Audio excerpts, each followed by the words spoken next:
Welcome to English Podcast for Beginners.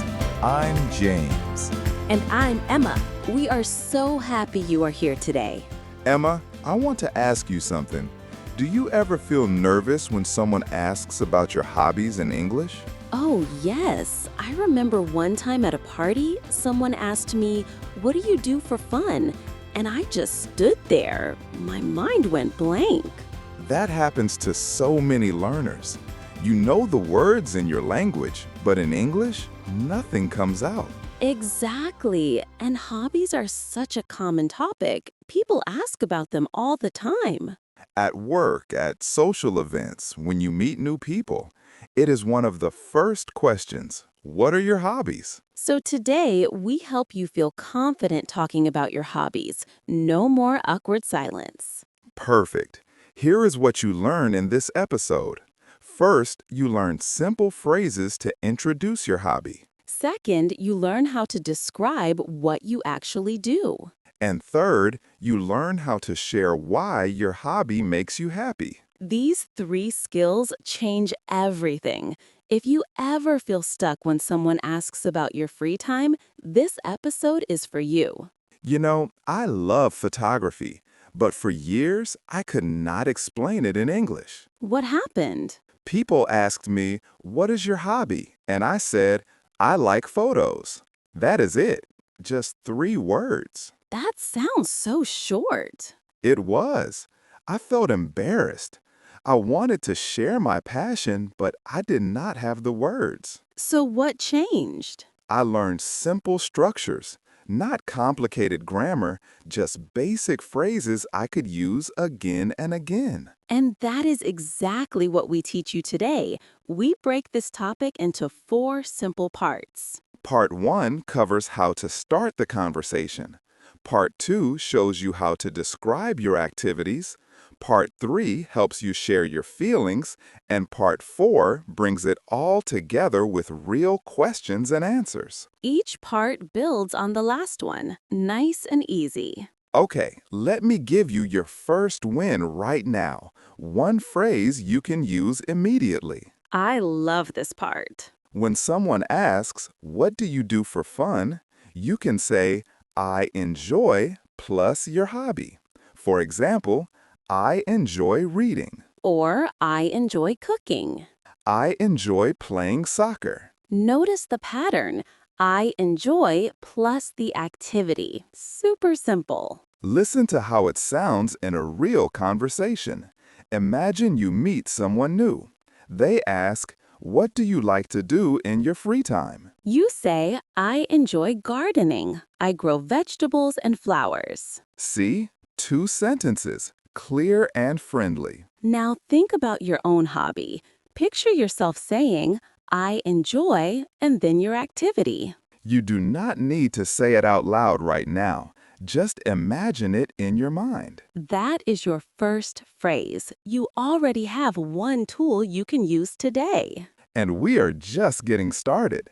In Part 1, we dive deeper into starting these conversations with confidence. You will learn 3 more ways to introduce your hobby, plus how to avoid the most common mistakes beginners make. Here's a question for you to think about. When someone talks about their hobby, what makes you interested in listening? Keep that in mind as we move forward. Understanding what makes a good answer helps you give better answers too. Are you ready? Let us go to Part 1. Welcome to Part 1. Here we learn how to introduce your hobby in a natural way. This is the first thing people want to know. What do you do for fun? The key is to keep it simple and clear. You do not need fancy words. You just need to be honest. Think about your daily life. What do you do when you have free time? That is your hobby. Exactly. Some people read books. Some people play sports. Some people cook new recipes. Some people draw pictures. Some people play music. Some people work in their garden. All of these are hobbies, and you can talk about any of them with simple English. So why does this matter? Because hobbies help people connect with you. When you share your hobby, people understand you better. They see what makes you happy. And when you find someone with the same hobby, instant friendship. Let me show you some examples. Listen carefully. Imagine two people meet at a coffee shop. Person A says, "Hi, I am Tom. Nice to meet you." Person B says, "Hi, Tom. I am Lisa. Nice to meet you too." Tom says, "What do you like to do in your free time?" Lisa says, "I enjoy reading books. I read every night before bed." See that? Lisa uses "I enjoy" and then adds a detail. She reads every night before bed. That detail makes the answer interesting. It helps Tom picture what Lisa does. Here is another example. Person A asks, "Do you have any hobbies?" Person B answers, "Yes, I play guitar. I practice on weekends." Again, notice the structure. "I play guitar" is the main answer. "I practice on weekends" adds more information. One more example. Person A, "What do you do for fun?" Person B, "I love cooking. I try new recipes every week." Same idea. Main answer plus one extra detail. Now let me show you a common mistake. Many beginners say too little. For example, someone asks, "What are your hobbies?" And the person just says, "Sports." One word. That is too short. It stops the conversation. Instead, say, "I like sports. I play basketball with my friends." Much better. Now the other person can ask more questions. Another mistake is using difficult words you do not really need. Someone might say, "My hobby is cultivating botanical specimens." That sounds complicated. It means gardening, right? Yes, just say, "I enjoy gardening. I grow flowers and vegetables." Simple words work better. People understand you right away. Okay, now you try. Well, not out loud, but in your mind. Think about your hobby. How do you introduce it? Use this structure. I enjoy, or I like, or I love, plus your hobby. Then add one simple detail. When do you do it? Who do you do it with? For example, if your hobby is watching movies, you can say, "I love watching movies. I watch them on Friday nights." If you like swimming, say, "I enjoy swimming.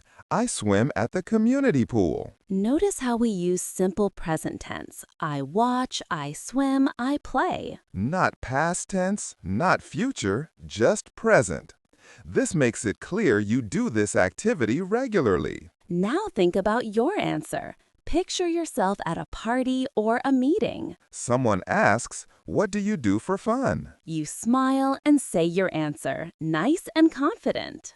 Don't worry about being perfect. Just be clear and honest. Let me give you a real-life situation. Imagine you are at work.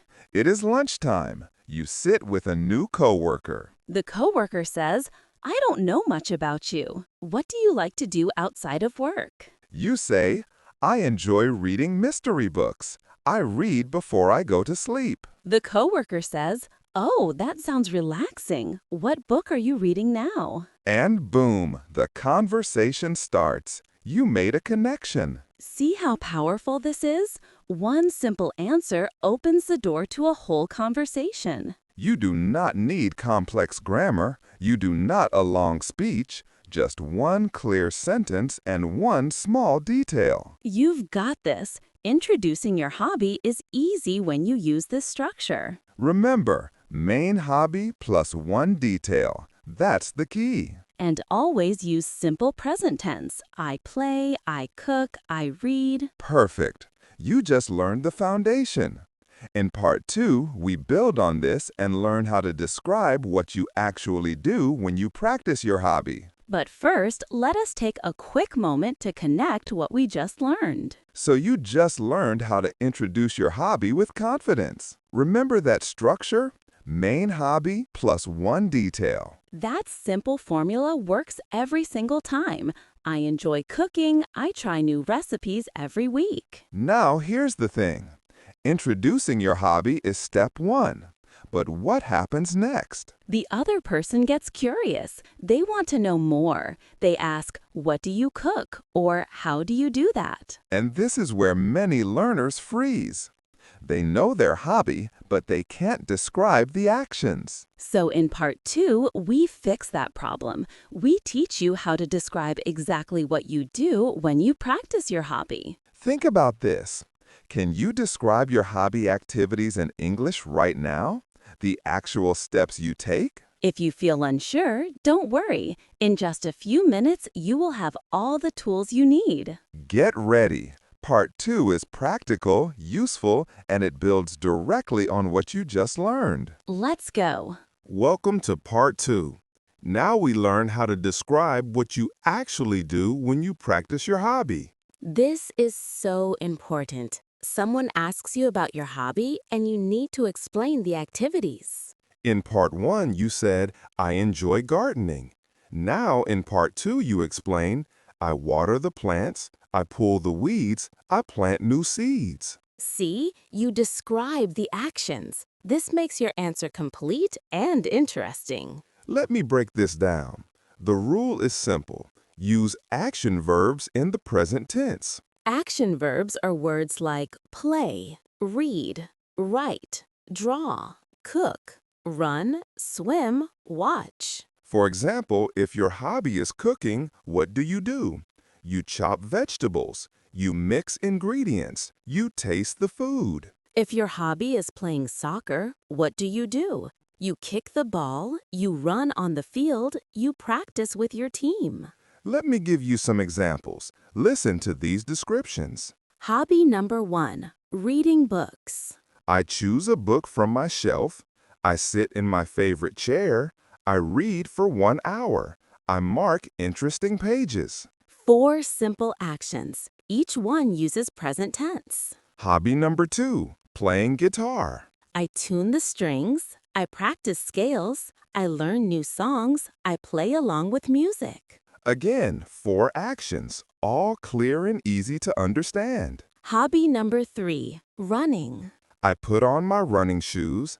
I stretch my legs. I run in the park. I track my distance. Perfect. You can do this with any hobby. Now let me show you what not to do. Here is a common mistake. Someone asks, what do you do when you paint? And the person says, I just paint. That answer is too vague. It does not give details. Instead, say, I set up my canvas, I mix my colors, I paint the background first, then I add details. Much better. Now the listener can picture exactly what you do. Another mistake is using complicated words. Someone says, I meticulously orchestrate the culinary components. What does that mean? It means I carefully cook the food. But why use big words? Just say, I follow the recipe, I measure the ingredients, I cook everything carefully. Simple and clear wins every time.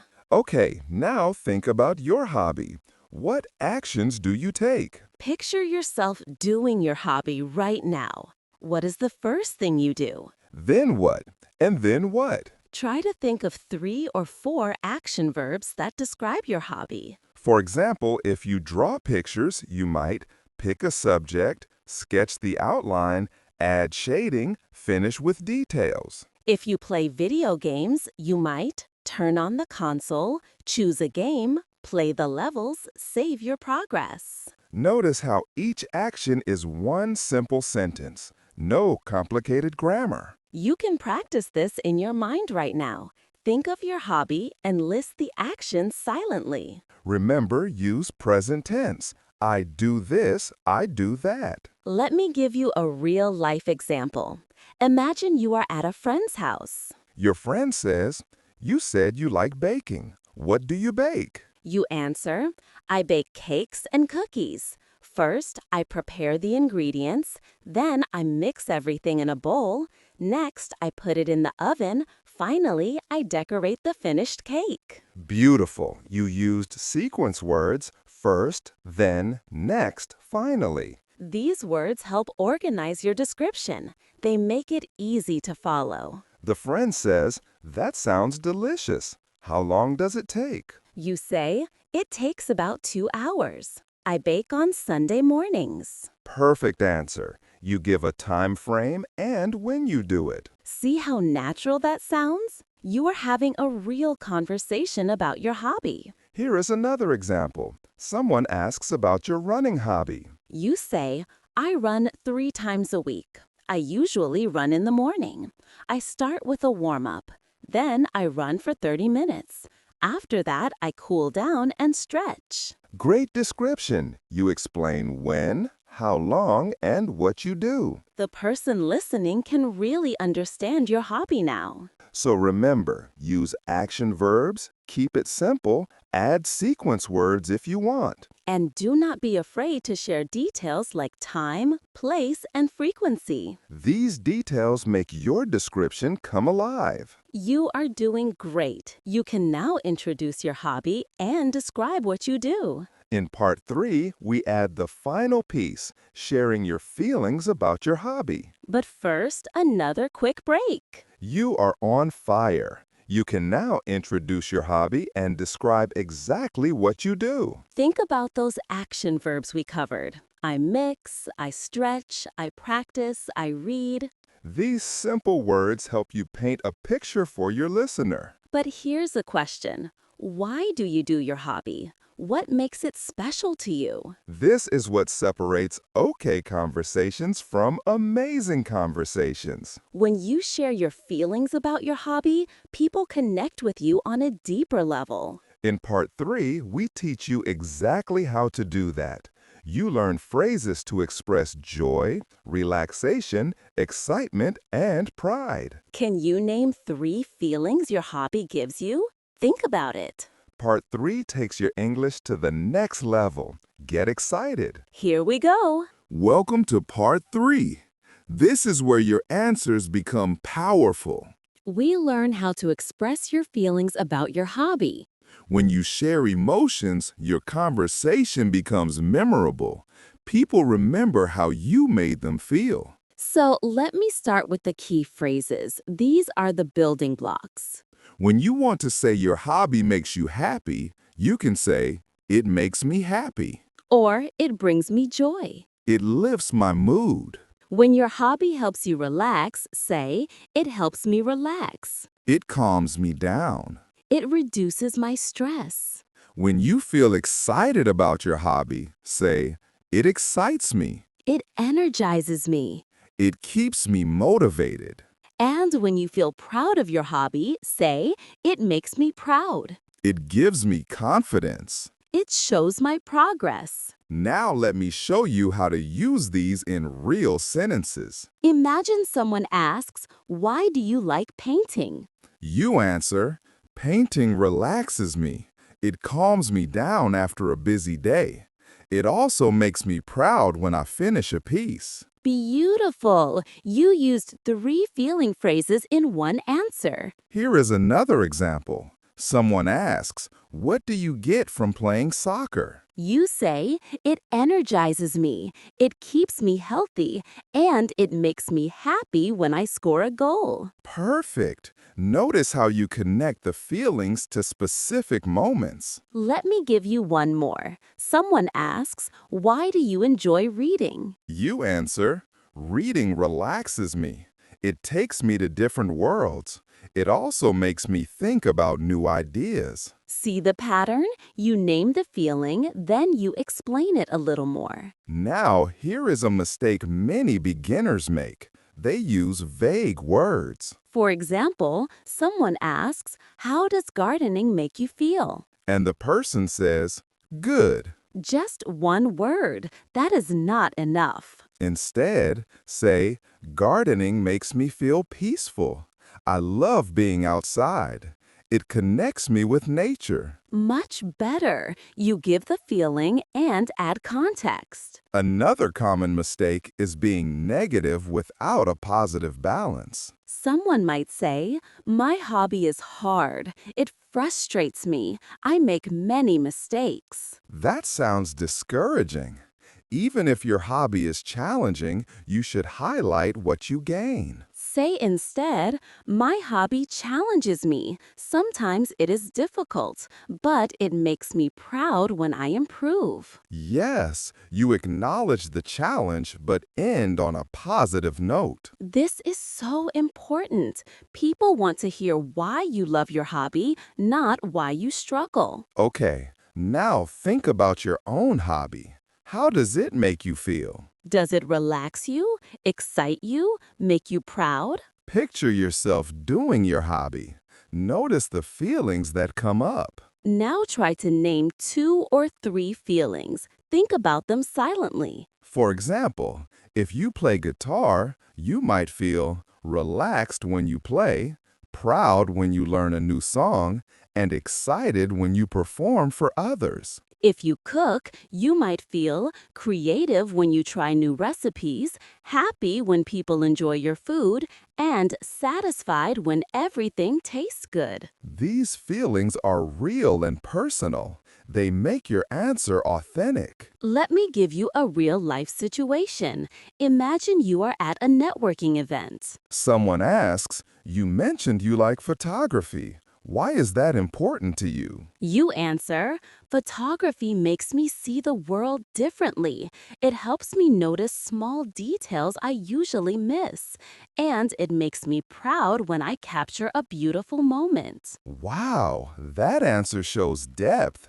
The person now understands why photography matters to you. They might say, that is beautiful. I never thought about it that way. And now you have a real connection. Here is another example. You meet a neighbor. They ask, why do you spend so much time in your garden? You say, "Gardening calms me. It gives me a break from screens and noise. And it makes me happy when I see my plants grow." The neighbor says, I understand. Maybe I should try gardening too. See how your feelings inspire others. When you express emotions clearly, people relate to you. So remember these key phrases. It makes me happy. It helps me relax. It excites me. And it makes me proud. And always add a little context. Explain why you feel that way. Don't just say good or nice. Use specific feeling words. And balance any challenges with positive outcomes. You are doing amazing. Now you can introduce your hobby, describe what you do, and share how it makes you feel. In part 4, we put everything together. We practice answering common questions people actually ask. This is the grand finale. Let us keep going. Look how far you have come. You can introduce your hobby, describe your activities, and share your feelings. Those 3 skills cover 90% of hobby conversations. But now comes the real test. Can you use all 3 skills together? In real life, people ask different questions. Some are simple, some dig deeper. You need to be ready for anything. That is exactly what part 4 is about. We give you the most common questions people ask about hobbies. And we show you how to answer each one using everything you learned. Think about this. What question about hobbies makes you the most nervous? In a few minutes, you'll know exactly how to handle it. Let us finish strong. Welcome to part 4. This is where we bring everything together. We look at real questions people ask about hobbies, and we practice complete answers. Each answer uses all 3 skills: introduction, description, and feelings. Let me start with question number 1. This is the most common one. What do you do in your free time? Here is a complete answer. Listen carefully. I enjoy playing basketball. I practice twice a week with my friends. We play at the park near my house. Basketball energizes me. It keeps me active and healthy. And it makes me happy when we win a game. Perfect. Let me break that down. First, you introduce the hobby. I enjoy playing basketball. Then you described the activities. I practice twice a week with my friends. We play at the park near my house. Finally, you shared your feelings. Basketball energizes me. It keeps me active and healthy. And it makes me happy when we win a game. All three parts in one smooth answer. Question number 2. How did you get into that hobby? Good question. Here is a sample answer. I started reading mystery books 5 years ago. My friend gave me a book as a gift. I read it in one weekend. Now I read every night before bed. Reading relaxes me and helps me sleep better. Notice the flow. You give the start of the story, then what you do now, then how it makes you feel. Question number 3. How long have you been doing that? Wait, Emma, this question uses present perfect tense. That is too advanced for A1, A2 learners. You are right. So we teach a simple way to answer. Just say, I start plus time. I start 2 years ago. In natural speech, native speakers know what you mean. You can add, I do it every week. Perfect. Here is a full answer. I start cooking 3 years ago. I cook dinner every day now. Cooking makes me creative. I love trying new recipes. Simple and effective. Question number 4. What do you like most about your hobby? This question asks for your favorite part. Focus on feelings. Here is an example. I like the freedom. When I draw, I express my ideas. Nobody tells me what to do. It makes me feel peaceful and proud. Beautiful answer. You explain what you like and connect it to emotions. Question number 5. Do you do it alone or with others? This is a great question. Your answer depends on your hobby. If you do it alone, say, I do it alone. I enjoy the quiet time. It helps me relax and think. If you do it with others, say, I do it with friends. We meet every Saturday. It is more fun together. We share ideas and learn from each other. Both answers work. Just be honest about your situation. Question number 6. Is it expensive? Money questions. This is common when people consider trying a new hobby. If it is cheap, say, no, it is not expensive. I only need basic supplies. It costs about $10 a month. If it is expensive, say, it can be expensive, but I save money each month.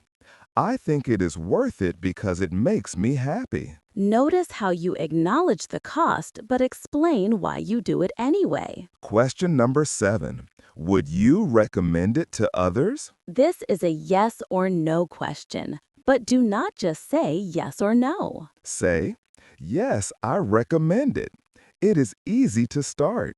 You don't need special skills, and it is very relaxing. Or, yes, definitely. It keeps me healthy, it is fun, and you meet new people. Always give reasons for your recommendation. Now let me show you how all of this works in one complete conversation. Imagine you are at a community event. You meet someone new. The person says, Hi, I'm Sarah. Nice to meet you. You say, Hi, Sarah. I'm Alex. Nice to meet you too. Sarah asks, So, Alex, what do you like to do for fun? You answer, I enjoy gardening. I grow vegetables and flowers in my backyard. I work in the garden every weekend. Gardening relaxes me. It gives me a break from my computer. And it makes me proud when I see my plants grow. Sarah says, That sounds wonderful. How did you get into gardening? You say, I start 3 years ago. My neighbor gives me some seeds. I plant them and they grow.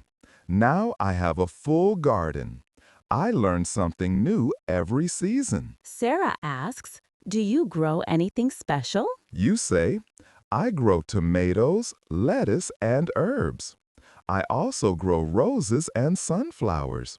The flowers make my garden beautiful. Sarah says, Is it hard to maintain? You answer, sometimes yes. I need to water the plants every day. I also remove weeds. But I enjoy the work. It keeps me active. See how natural that sounds. You answered every question with confidence. The key is to relax and use simple structures you know. Don't try to be fancy. Clear and honest answers always work best. You are ready. You can talk about your hobby with anyone, anytime. This skill opens so many doors. Social events, work meetings, travel conversations. You just completed 4 powerful lessons. Let us wrap up with some final thoughts. What an episode! You learned so much today. Let us celebrate what you can do now. You can introduce your hobby with confidence. You know how to say, I enjoy or I love, and add one simple detail. That one skill changes everything. No more awkward silence.